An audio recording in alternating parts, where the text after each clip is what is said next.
렘브란트 빛과 그림자의 마술사, 비극을 예술로 빚은 남자. 안녕하세요. 오늘은 빛과 그림자를 자유자재로 다루며 인간의 내면을 표현한 위대한 화가 렘브란트 반 레인에 대해 이야기하려 합니다. 그는 어떻게 화려한 명성을 얻고 끔찍한 불행을 겪으며 몰락했을까요? 그의 극적인 삶의 전환점과 충격적인 사건들, 그리고 불멸의 유산들을 함께 살펴보겠습니다. 렘브란트는 1606년 네덜란드 레이던의 부유한 제분업자 집안에서 태어났다. 그는 어린 시절부터 뛰어난 재능을 보였고 20살의 나이에 자신의 공방을 열었다. 그는 빠르게 명성을 얻었고 레이던의 천재로 불리기 시작했다. 그의 초상화는 당시 사람들의 내면을 깊이 있게 표현했다는 평가를 받았다. 그의 인생에서 가장 중요한 전환점은 암스테르담으로 이주한 것이다. 1631년 그는 당시 네덜란드의 경제와 예술의 중심지였던 암스테르담으로 이주했다. 이곳에서 그는 부유한 상인들의 초상화를 그리며 막대한 부를 쌓았다. 그는 렘브란트만의 독특한 화풍으로 빛과 그림자를 사용하며 인물의 감정을 생생하게 표현했다.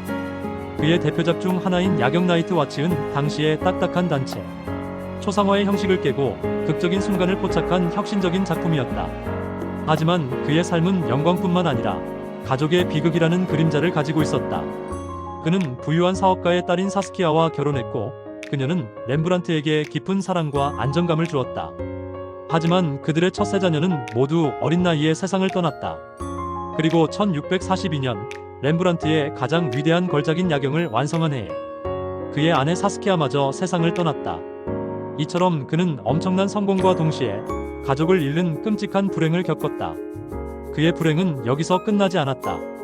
아내가 죽은 후 그는 가정부였던 핸드리케와 동거하며 딸을 낳았다.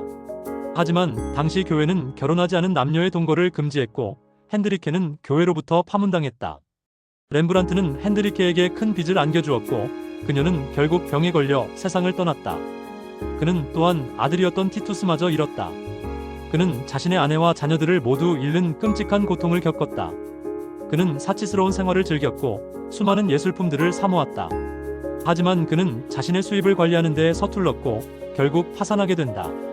그의 모든 작품과 재산은 경매로 넘어갔고 그는 가난과 외로움 속에서 쓸쓸하게 살았다. 이처럼 그는 한때 네덜란드 최고의 화가로 불렸지만 자신의 불행을 관리하지 못하고 비극적인 몰락을 맞이했다. 하지만 그의 삶은 몰락 이후에 더욱 깊어졌다. 그는 더 이상 돈을 벌기 위한 그림을 그리지 않았고 자신의 내면을 들여다보는 자화상을 그렸다. 그의 자화상들은 젊은 시절의 화려함과는 거리가 먼 늙고 병든 노인의 모습을 보여준다. 그는 자신의 얼굴을 통해 삶의 고통과 지혜를 표현했다. 그는 말년에 성경의 이야기를 담은 작품들을 많이 그렸다. 그의 대표작인 돌아온 탕아는 아버지에게 재산을 탕진하고 돌아온 아들과 아들을 용서하는 아버지의 모습을 묘사했다. 이 작품은 렘브란트가 자신의 삶을 통해 깨달은 용서와 사랑에 대한 깊은 메시지를 전달한다. 렘브란트는 1669년 63세의 나이로 세상을 떠났다. 그의 마지막은 자신의 작품이 팔리지 않아 장례식 비용조차 없었을 정도로 비참했다. 그는 죽을 때까지 자신의 작품이 인류의 위대한 유산이 될 것이라는 것을 알지 못했다. 렘브란트의 삶은 빛과 그림자의 완벽한 조화였다. 그는 자신의 인생에서 겪은 모든 고통과 좌절을 예술로 승화시켰다. 그의 이야기는 오늘날까지도 우리에게 인간의 고통이 어떻게 위대한 예술로 변할 수 있는가에 대한 깊은 메시지를 전달한다.